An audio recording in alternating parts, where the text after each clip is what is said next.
Cool took 4th, and the only one he lost to the whole weekend was Rothman. Yep. And Collins, that was Collins. You know Collins. Yeah. Collins was the man to watch at that too. He had a swinging chance. I think he was seeded 2nd. Collins. I believe so. Yeah, possibly. But you have any notes on that? Oh, you got it. So one coming up 138. Well, ask what do you have there? I have Julian Kimberly in his season record 23-2, and he's a senior, and he won his first match. Won his first 2 matches by major decision, and he's semis in finals by decision, barely getting by, winning by only 2 points against Logan Muse of Union City and 3 against First Seed Luke Harrington, and he's a junior. He did all that with a blown out knee. Yeah, that is important. What do you carry? ACL or MCL. One of the two. Yeah. So if you watch him hit a big knee brace on the whole weekend. And, Fix that knee brace up in the finals match too. They did take some injury time. They did. No, that's very good. He's came off only 2 losses on the year, and Luke Harrington kept his way to the finals. Luke Harrington was an absolute killer the whole year. He came in number 1 seed, and again, that was a very close finals match. I'm pretty sure they were both in the same region too. I believe so. Yeah. And then Logan Myers came off. He 37-3. He took 3rd. That was a match. He was the guy who lost to Kimling in the semifinals 6-4, which is less than a takedown dip. That's a very close match.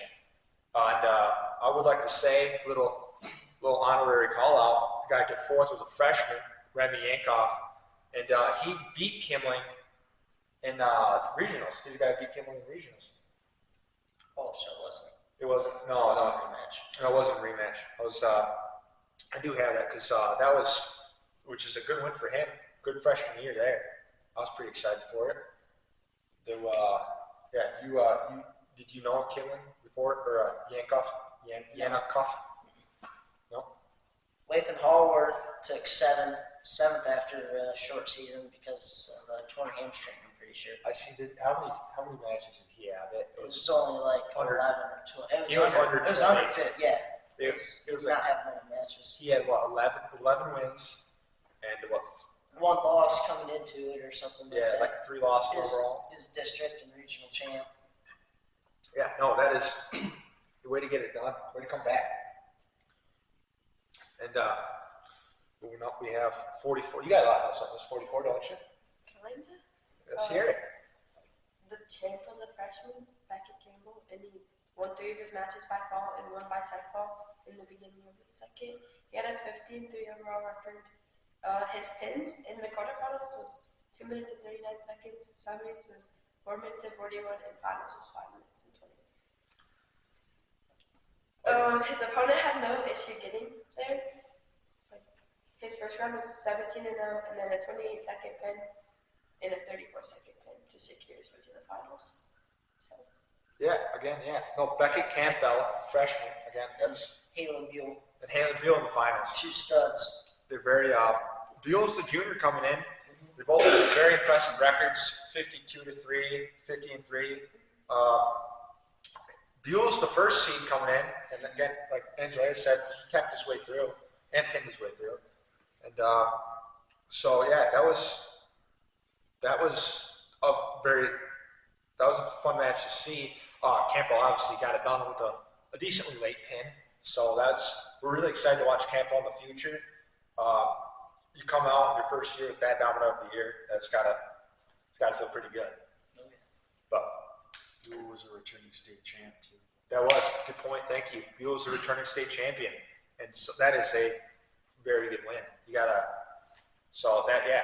That's a fun match, fun matchup, fun matches going on to it. I think it was close, wasn't it? The finals match. I think so. Until he pinned him, I think it was very close. It took him like 5 minutes. 5 minutes 20 seconds to pin. Third period. Yeah. Very late in the match, and then third place we had Aiden Turner. who took fourth at his regionals. He coming off, so that's kind of fun to see. You always like to see that. And then he was a 40-15 record, and he beat Skylar Stallburn 6-0 in third and fourth match. So yeah, coming off on a good year too. That was a fun weight class. And we move up to 150. Here we go. I like 150. My buddy Blake Sloan, he was in this class. He was a junior, so his freshman year, he finalist.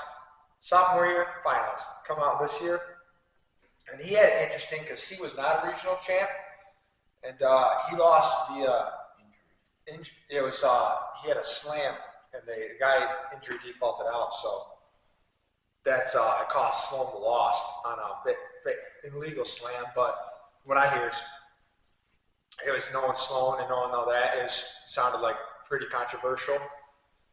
And so he came off. He had to. He didn't have the best seating, so he had to come off. And he had a fairly dominant bracket. He won his semifinals 6-1, so not the greatest, but he had a close finals match. Yeah, against senior Dalton Birchmeyer, who was like 50-something and 2. 47 and 3. And I know Dalton's a senior. He was a state finalist, I believe, his freshman year. And he came off. He won his semis 2-0. And he was in the 1 seed. And so that was interesting to see. I know Dalton. I wrestled Dalton. I wrestled Blake in practice. So it was kind of cool to see them hair it out. It was very close, 4-1. So it was basically one takedown, one escape. That was Dalton had a pretty good year. Yeah. I know he was up in Marquette. I believe he took third in Marquette. Blake had an absolute stunner of the year, and so that was good, fun bracket. We had third place. I'm gonna butcher this name, but Torlo Bennett. Is that how you say it? Torlo Bennett. Yeah, he lost to Sloan first round, 8-4, and then came back to third. Backside warrior there. Some honorable mentions. We got some freshmen in the weight class. You know who it is. We got Colin Jess and Vince Budd. So it's always fun to see freshmen make it. There ain't a lot of them. There's only 2 out of 14. So we're excited to see their careers going forward. And you have any more notes on this way? I got senior Maddox Klein from St. Louis, got his first medal. Yeah, 6th. No, I know Maddox. That's a big achievement for Maddox. I'm happy for him. We've wrestled a lot growing up, and so it's fun to see that. He's always kind of had the short end of the stick on these states, but I'm going to get done this year, and it's fun to see that. Going forward, we had a very interesting bracket, 57. You want to kick it off, Angellaya? You know a lot about it. I don't have 57. Eli Rowe? I think I deleted it. Are you good? Okay, so we got first up. This was going into this bracket was some chaos. We didn't know the number 1 seed, Jericho Holmes. He was the number 1 going in. He beat Rowe at districts. He beat Rowe at regionals. I believe it was what? He beat him at districts 10-1 and at regionals 3-1. 3-1, and he came in and there was some controversy at school. He ended up getting suspended. He's not eligible to participate in the state tournament. So number 1 seed just kicked out of the state tournament. Now I didn't know who the man was anymore. Yeah. I didn't know. I'm not surprised for a while. I mean, I figured he would have a legit shot of getting there, and he came. What was he, 9th? Yeah, he was ranked 9th going into the tournament. 9th going into the tournament. I think Jericho was 2nd, but he was still 1st seed. Well, because and then he had Eli Rowe had some very close matches going in. This was he battled through his entire way. He didn't have too much problem in his first round. Didn't have too much problem in the second round. But he goes into that semifinals match against Mason Mansfield. Did you watch that match? I did not watch that match. That was an overtime match. 6-6 going into overtime. Eli Rowe gets it done. He wants 9-6 on victory, and then he goes into his finals. Finals going in, it was Jacob Pickford. He had a pretty good semis match. It wasn't too close. He beat Cliff Jones.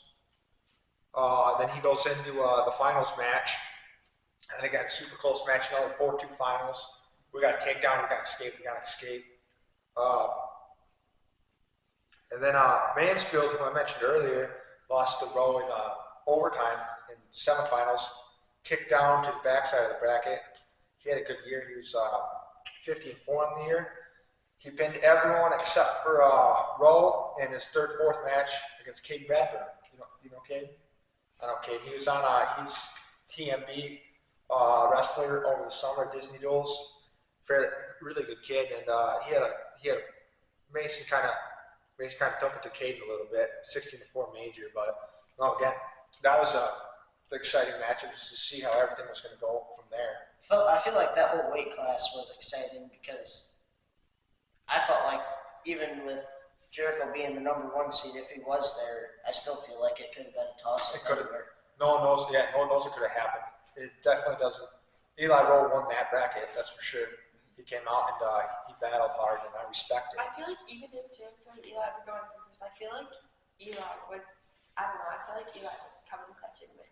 Eli made some definite changes going into regionals after his district loss. Yeah. And so it's tough to beat a guy like you that. You can tell because he lost to Jericho 10-1 and made it 3-1. It is tough. It is very tough to win that 3 times. So going into 65, we had Freddie Hammett. I've known Freddie for a while. We wrestled Freestyle Greco together. We wrestled youth together. Freddie had a very, very good year. He came in 50-1 on the year. He pinned his way to the finals and then tucked his final. Yep. He had a 16-0 finals match against Drew Chandler, who's had a good year. He was 48.